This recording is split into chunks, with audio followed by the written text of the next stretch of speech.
Baik, Assalamualaikum warahmatullahi wabarakatuh. Waalaikumsalam warahmatullahi wabarakatuh. Sebelum kita mulai mata kuliah hari ini, marilah kita bersama-sama berdoa. Berdoa dimulai.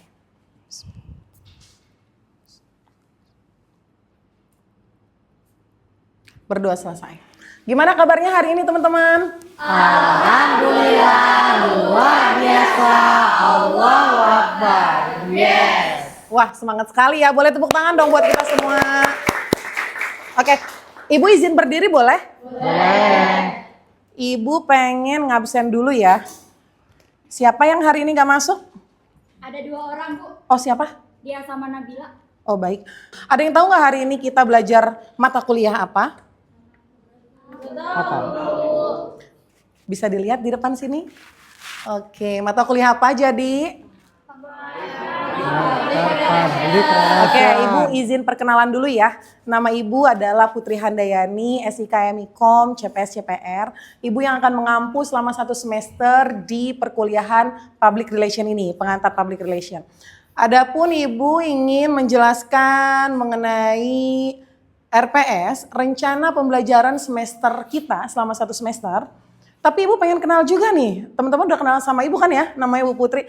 Ibu pengen, tadi Ibu udah kenalan kan, nama Ibu nama Ibu Putri. Nah, sekarang Ibu pengen tahu, teman-teman kan pasti di sini dari kalangan yang berbeda-beda, baik SMK, STM ataupun SMA. Nah, Ibu pengen tahu sih, ada yang berani nggak acungkan tangan alasan masuk di Prodi Ilmu Komunikasi? Ya. Izin Ibu, perkenalkan nama saya Rera Badi. Saya masuk ilmu komunikasi karena saya senang banget berinteraksi sama orang lain, dan tentu apa yang saya sampaikan saya pengen orang lain tuh paham gitu. Makanya saya masuk ilmu komunikasi gitu. Terima kasih Ibu. Oh baik, tepuk tangan dong buat Raya. Raya ya tadi ya namanya ya. Jadi garis besarnya adalah ingin memperdalam public speaking. Iya Ibu. Pilihan terbaik masuk di Universitas Bina Bangsa, Prodi Ilmu Komunikasi. Oke. 1 orang lagi apa cukup? Cukup ya. Intinya berarti tujuannya adalah sama, ingin kalau misalkan ngomong komunikasi pasti pengennya tuh seni berbicaranya kan. Nah, jadi kita langsung saja ke RPS hari ini. Oke, RPS yang Ibu bawa untuk teman-teman ini hadiah luar biasa loh untuk teman-teman 1 semester nanti. Yang pertama ada dari CPL Prodi ya. CPL Prodi itu dalam mata kuliah Public Relation itu bekerja sama dan memiliki kepekaan sosial serta kepedulian terhadap lingkungan. Intinya dalam dunia sosial. Kalau kita berbicara mengenai komunikasi, otomatis kita membicarakan mengenai sosial dan budaya. Lalu ada menguasai konsep teoritis. Teoritis dari komunikasi dalam bermedia. Nah, kalau Public Relation itu pasti join banget tuh kayak koin ya, sisi koin yang nggak bisa dipisahkan antara komunikasi dan public relation. Kenapa? Karena seorang PR itu utamanya adalah seni berbicara. Bicara ada seninya, kayak gitu ya. Oke, selanjutnya bertanggung jawab pada pekerjaan sendiri dan dapat diberi tanggung jawab atas pencapaian hasil kerja baik secara mandiri ataupun organisasi. Dan yang terakhir menerapkan pemikiran logis ya. Nah, seorang PR itu pasti kan akan dihadapkan dengan krisis, betul? Betul. Nah, seorang PR itu pasti pernah merasakan krisis juga di perusahaannya. Maka dari itu, seorang PR dituntut untuk memiliki pemikiran yang logis. Ya, itu ya RPS dari Prodi. Dan nanti yang bawah-bawahnya bisa nanti dibaca oleh teman-teman. Nanti akan Ibu bagikan selama 1 semester.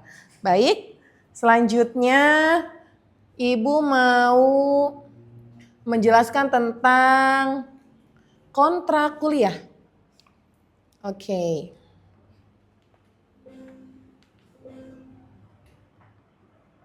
Sebentar ya. Di sini ada kontrak kuliah dari pertemuan ke-1. Betul ini kelas semester 2? Betul. 2A? Betul. A-nya apa? Asik. Siap, asik. Tepuk tangan dulu dong buat 2A. Nah, teman-teman, Ibu akan mengampu di SKS mata kuliah pengantar Public Relation ini selama 2 SKS ya. Lalu waktu perkuliahannya di jam 1 sampai jam setengah 3, betul? Oke, ruang perkuliahannya C22? Ya, kelasnya reguler 1 ya, bukan karyawan ya? Betul juga. Kita selanjut. Nah, di sini ada teknis perkuliahan. Kita harus sama-sama enak nih sama teman-teman ya, biar teman-teman nggak merasa terbohongi oleh dosen dan dosen juga tidak terbohongi oleh mahasiswa. Nah, maka dari itu Ibu total pertemuan dari mata kuliah kita adalah 16 pertemuan ya. Nah, 16 pertemuan tuh apa aja sih Bu? 14 kali pertemuan teori, UTS, UAS, dan 1 kali kuis. Ya, itu kewajiban teman-teman dalam 1 semester. Lalu tugasnya ada tugas individu dan kelompok. Nah, karena kita sudah paperless, setiap tugas itu dikumpulkan langsung di email Ibu, ph3162431@gmail.com. Boleh teman-teman tulis, ya. Oke. Lalu kehadiran mahasiswa, Ibu pengen tahu dong, saya boleh nggak sih izin? Boleh banget ya. Yang penting ada 14 kali pertemuan yang dihadiri oleh teman-teman. Lalu ada 1 kali UTS, ada kuis, tugas, absensi, dan 1 kali UAS ya. Nah, aturan perkuliahannya nih, Ibu pengen teman-teman sama Ibu sama-sama setuju. Ya, kira-kira setuju apa enggak nih? Toleransi keterlambatan hadir 15 menit dari waktu kehadiran. Lewat dari 15 menit, mahasiswa tidak boleh mengikuti perkuliahan. Setuju nggak? Setuju. Atau mau dikurangi lagi 10 menit? Enggak. Cukup ya, 15 menit ya? Oke. Lalu jika tidak dapat menghadiri perkuliahan, harap mahasiswa tersebut melakukan pemberitahuan kepada dosen yang bersangkutan. Dapat melalui surat, WhatsApp, SMS, telepon. Tidak melalui titip kabar. Tadi kan titip kabar ya, sama siapa namanya? Nah, sama IIF. Nah, itu tidak diperbolehkan, apalagi nitip absen ya. Boleh menghubungi dosennya secara langsung. Kalau di mata kuliah pengantar Public Relation. Lalu ada kompetensi perkuliahan. Boleh teman-teman membacanya di sini ya. Jadi memberikan pengetahuan dan pemahaman bagi mahasiswa, terampil mengkaji PR, mampu menganalisis komunikasi dalam perusahaan, dan menganalisis perkembangan dan masa depan ilmu komunikasi. Seseru itu pokoknya di mata kuliah Public Relation. Ya. Nah, ini ada sistem penilaiannya, ada 20%, 30%, totalnya pokoknya 100. Ya. Oke? Oke. Ada pertanyaan? Cukup. Cukup, dicukupkan? Ini rumus penilaiannya ya daripada dosen Ibu. Oke. Cukup? Tidak ada pertanyaan untuk kontrak kuliah? Yakin? Izin bertanya Bu, perkenalkan nama saya Mila. Ada nggak sih Bu tenggat waktu pengumpulan tugasnya? Oke, pertanyaan yang bagus nih dari teman kalian. Namanya Mila. Ada nggak sih tenggat waktu kalau misalkan kita dikasih tugas, tenggat waktunya sampai kapan ya? Gak mungkin dong Ibu ngasih tugas malam dikumpulin hari ini, betul? Nah, maka dari itu tenggat waktunya 1 minggu setelah diinformasikan daripada tugas yang disampaikan. Oke? Ada pertanyaan? Cukup ya, kita langsung ke materi ya. Materi kita adalah karena ini pertemuan pertama jadi santai aja dulu. Kita berbicara mengenai konsep dasar dan definisi PR. Ya, oke, ada yang tahu public relation itu apa? Nggak tahu ya, karena memang baru masuk ya. Oke, konsep dasar dan definisi public relation. Tadi siapa namanya? Kakak siapa? Raya. Karaya ya. Karaya boleh bantu Ibu untuk membaca. PR adalah proses komunikasi strategis yang bertujuan untuk membangun, mengelola, dan memelihara citra positif, reputasi, dan kepercayaan antara sebuah perusahaan atau organisasi dengan publik. Oke, ini adalah poin penting dari seorang PR ya. Intinya adalah memelihara citra perusahaan, reputasi, serta kepercayaan antara sebuah perusahaan atau organisasi dengan publik. Sekarang gini, kalau misalkan ada yang harus dikomunikasikan antara masyarakat dengan perusahaan tersebut, biasanya melalui siapa? PR. Melalui PR. Ih, Karaya tepuk tangan dong buat Karaya. Ini pertemuan pertama tapi Karaya keren banget loh. Ya, jadi memang kalau misalkan, jadi kalau PR itu bisa dikatakan tangan kanannya sebuah perusahaan. ya. Tangan kanan jadi juru bicara atau jubirnya sebuah perusahaan. Seperti itu ya. Lalu fungsi utamanya apa? Kakak boleh ikut bantu baca? Oh, boleh. Siapa namanya? Josi. Oke, Kak Josi. Oke, teman-teman, pertama itu ada membangun reputasi. Nah, VR ini menciptakan persepsi yang baik di mata masyarakat, konsumen, dan pemangku kepentingan. Lalu ada manajemen komunikasi, yaitu menjadi jembatan penyampaian informasi yang akurat, jujur, dan transparan. Selanjutnya ada manajemen krisis, yaitu mengatasi dan memulihkan nama baik organisasi ketika terjadi masalah atau isu negatif. Nah, yang terakhir ini ada relasi media, menjalin kerjasama yang baik dengan media massa dan jurnalis untuk publikasi berita. Oke, ada yang paham nggak dengan kalimat yang di depan? Sedikit tidak paham ya, karena memang ini tinggi banget di public relation. Dan adanya memang di semester 2, bukan di semester 1. Nah, fungsi utamanya seorang PR itu ada 4. Nah, kita bahas yang mengenai membangun reputasi. Sebuah perusahaan dicap, dilabeli, disebut baik. Itu bukan karena apa yang dilakukannya. Tapi bagaimana seorang PR itu untuk menjembatani perusahaan tersebut dengan organisasi luar ataupun di dalam. Oke? Di garis bawah itu. Jadi, membangun reputasi itu tugasnya seorang PR. Ya. Yang teman-teman pernah ngelihat nggak kalau misalkan di Chandra Asri, kalau bulan puasa, siapa yang rumahnya di Cilegon di sini? Ada? Siapa? Oke. Siapa namanya? Namanya Noval. Noval kalau misalkan bulan puasa itu pernah dengar nggak Chandra Asri melakukan santunan yatim kepada masyarakat di sekeliling perusahaan? Pernah dengar? Nah, itu adalah tugasnya seorang PR atau CSR. Customer Relation atau Public Relation. Tergantung di perusahaannya namanya apa seorang PR itu.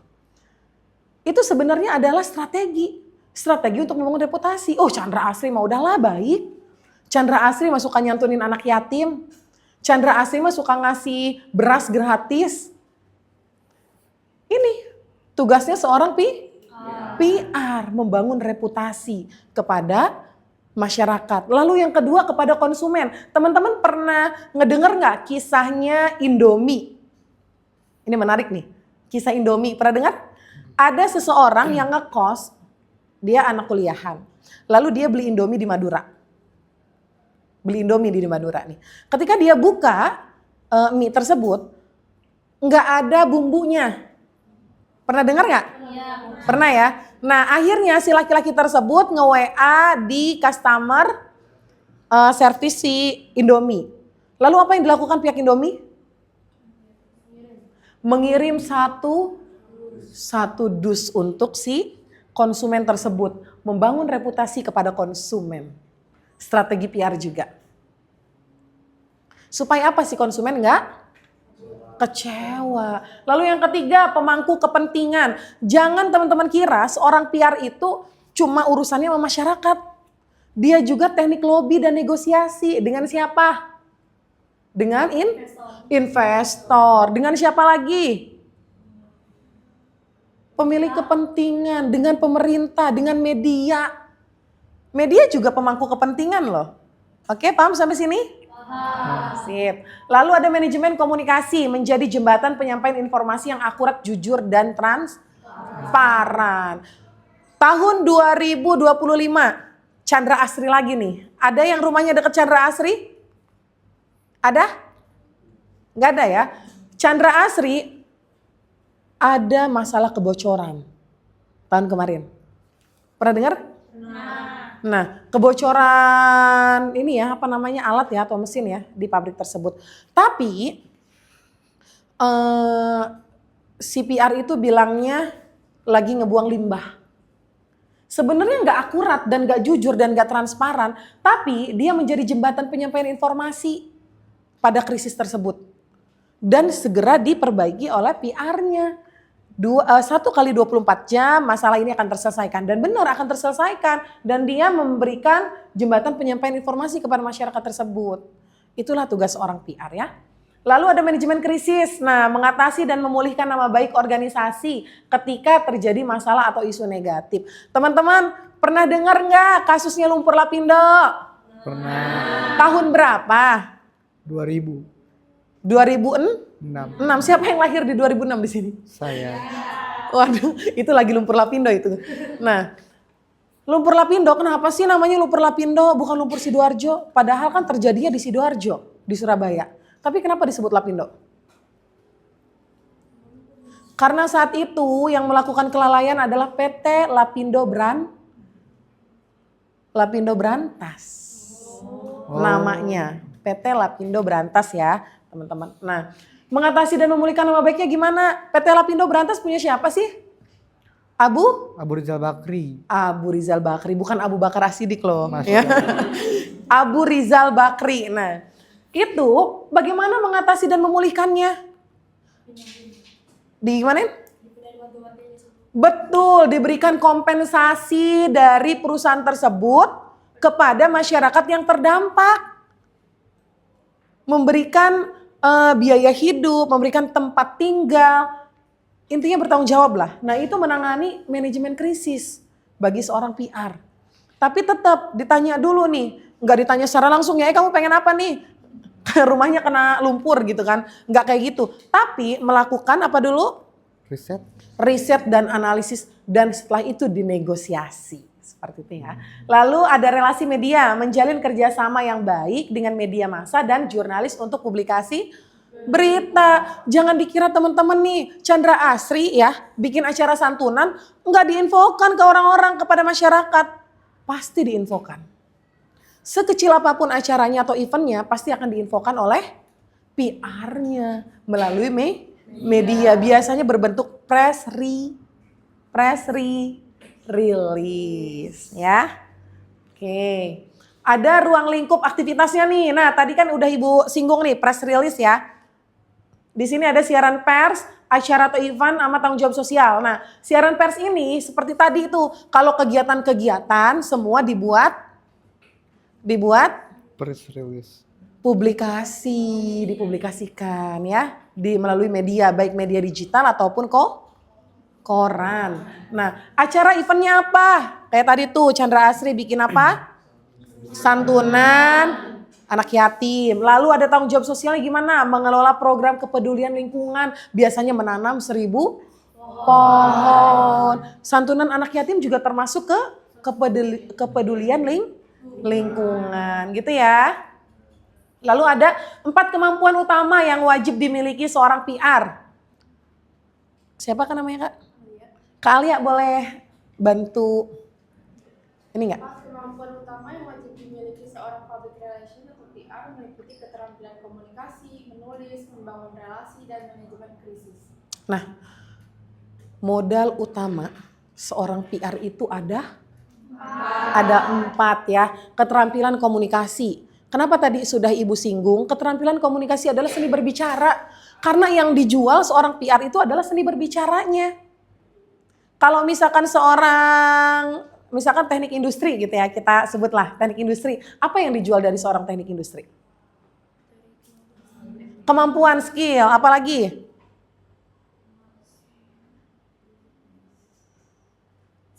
Skill? Apalagi? Teknik industri. Ya, yang kerja-kerja di perusahaan tuh biasanya tuh bisa jadi K3 di sana, bisa juga megang-megang mesin, betul? Nah, itu kemampuannya seperti itu. Beda sama seorang PR, kemampuannya memang berkomunikasi. Modalnya ada di mulut atau seni berbicara.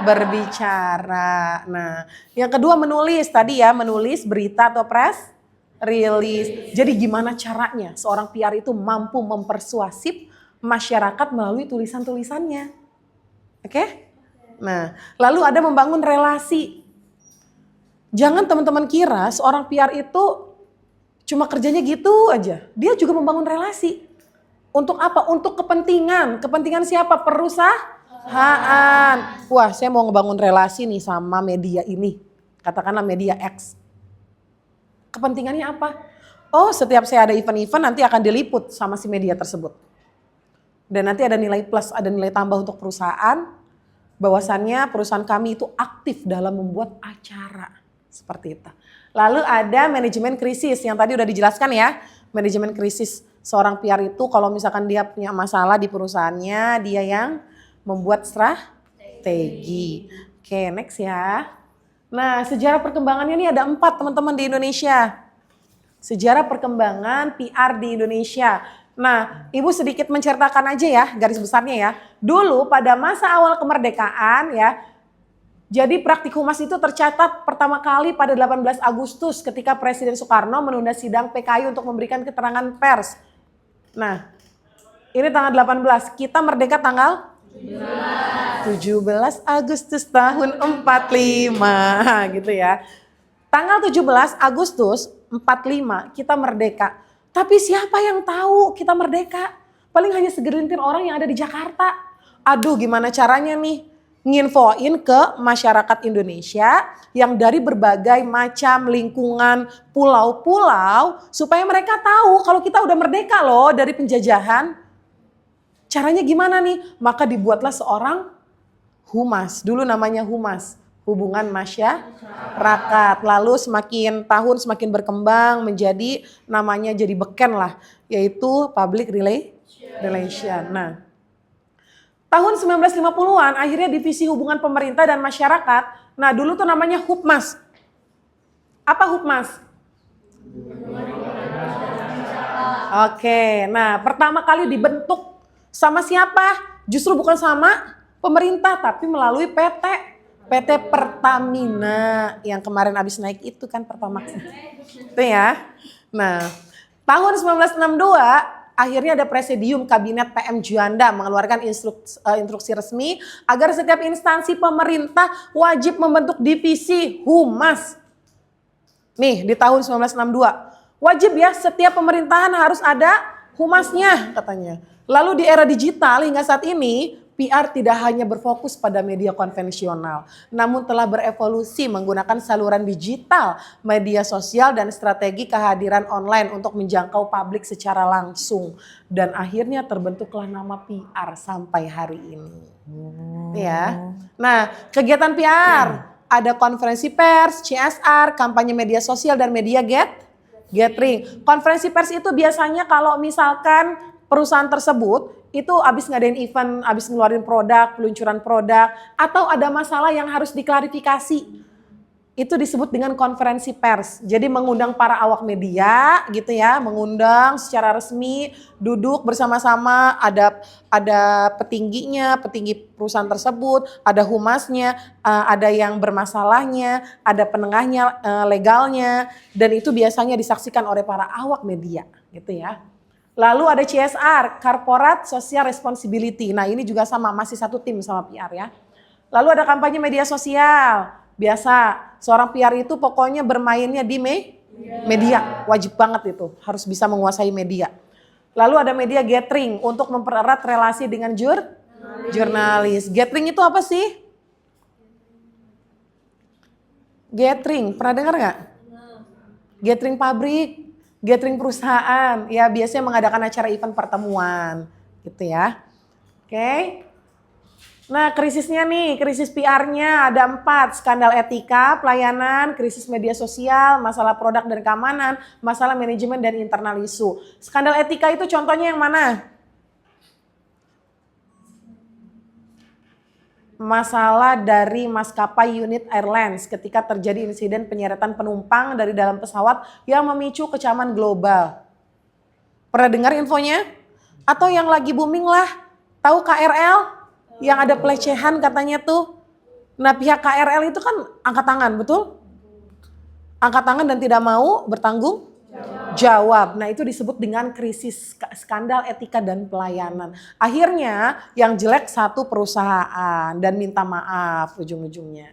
Nah krisis media sosial lalu keluhan pelanggan yang viral, peretasan akun atau kesalahan posting konten yang sensitif atau menyinggung. Mungkin di sini ada yang pernah berjualan di Shopee? Pernah ya? Ada ya di sini yang jualan di Shopee ya? Nah pernah di ini pelanggannya ya berkeluh kesah di sana pernah? Nah, kita sebagai penjual gimana? Menanggapi lalu meminta Maaf. Lalu ada masalah manajemen dan internal, isu pemotongan gaji sepihak, kasus pelecehan di tempat kerja, atau masalah transparansi. Pokoknya intinya internal tuh yang ada dalam perusahaannya. Kalau yang 3 ini kan dari luar, ya kan, dari eksternalnya. Kalau misalkan yang terakhir ini dari internal, ya, masalah demo-demo di dalam pabrik atau perusahaan. Nah, itu disebut dengan krisis public relation. Baik. Wah, udah bisa tarik nafas nih. Dibuka sesi pertanyaan. Kalau nggak ada nanti Ibu yang nanya loh. Kan gitu. Ada yang mau nanya? Oh iya, boleh sebutkan nama. Soalnya kan ini masih semester 2 ya, dan baru pertemuan pertama Ibu belum hafal nih namanya. Oke, Bu izin bertanya Bu ya. Perkenalkan nama saya Josina Putri. Izin bertanya Bu, tadi kan udah dijelasin ya Bu ya. Mau nanya sih Bu, kira-kira seberapa penting sih peran PR ini dalam sebuah perusahaan? Seberapa penting peran PR dari perusahaan tersebut? Mau ditampung dulu atau dijawab langsung nih? Langsung. Oke, seberapa penting sih seorang PR di perusahaan tersebut? Penting banget. Kenapa? Tadi sudah Ibu jelaskan ya, PR adalah tangan kanan. PR adalah tulang punggungnya sebuah perusahaan. Ya, PR adalah penjembatan komunikasi antara internal dengan eksternal, internal dengan internal. Ada 2 tuh dia, internal sama internal sama eksternal. Tapi nggak bisa eksternal sama eksternal, nggak bisa karena PR adanya di dalam perusahaan. Jadi kalau ditanya seberapa penting, sangat penting sekali. Kenapa? Karena yang mendominasi komunikasi di dalam sebuah perusahaan itu adalah seorang PR-nya. Sama kayak misalkan kita ada peluncuran produk lah ya katakannya ya. Produk tersebut bisa booming, itu karena PR-nya. Tim PR lalu dikoordinasikan kepada tim marketingnya. Seperti itu. Jadi sangat penting. Oke, ada lagi yang mau bertanya? Ya boleh. Lantas bagaimana seorang PR menanggapi krisis? Sebutkan nama dulu. Oke, mohon maaf Ibu. Perkenalkan saya Raya Rabani dari kelas 2. Bagaimana pertanyaan saya itu, lantas tadi Ibu telah jelaskan seorang PR menyelesaikan krisis di perusahaannya bagaimana Bu? Oke, pertanyaan yang sangat bagus nih Raya nih ya. Bagaimana sih seorang PR dari tadi kan kita ngejelasinnya tentang krisis. Tapi kita nggak ngejelasin bagaimana sih cara penyelesaian krisis tersebut. Ada fase-fasenya teman-teman. Ya, ada fase-fasenya. Yang pasti, yang pertama kali adalah kita harus siap berkomunikasi secara konsisten. 1 kali 24 jam menanggapi. Ya, jadi jangan ada tuh infonya kabur kemana gitu loh, kabur aja dulu, itu jangan. Tapi seorang PR harus stay dan konsisten berada di lingkungan tersebut atau perusahaan tersebut ketika sedang terjadi masalah. Yang kedua, ya runtutan yang kedua adalah harus menganalisis maunya dari pihak eksternal atau internal itu apa? Keinginannya. Kalau misalkan ada masalah lumpur Sidoarjo, berarti pengen kompensasi.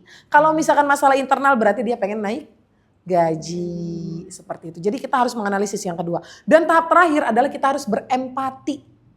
Biasanya empati itu adalah meminta maaf. Jangan, saya nggak tahu. Saya nggak tahu sama kasus itu, nanti langsung sama dirut saya aja, gimana ya? Jangan seperti itu. Tetap tenang, tetap slay, tetap menjawab dengan tegas. Kami meminta maaf sebesar-besarnya kepada pihak yang terkait dan terdampak. Nanti akan kami berikan komunikasi lebih lanjut seperti apa gitu. Jadi harus berempati teman-teman. Dengan cara berempati itu teman-teman bisa meminta maaf, bisa juga merasakan apa yang dia rasakan, bisa juga teman-teman intinya harus menjawab ya, nggak boleh kabur, nggak boleh diam seperti itu. Jadi ada 3 tahapan ya tadi ya. Siap berkomunikasi selama 1 kali 24 jam, lalu menganalisis, dan yang ketiga berempati. Seperti itu ya. Bagaimana? Cukup. Ada lagi yang ingin bertanya? Tidak ada? Cukup. Wah, selesai dah mata kuliah kita hari ini, pertemuan kita kali ini.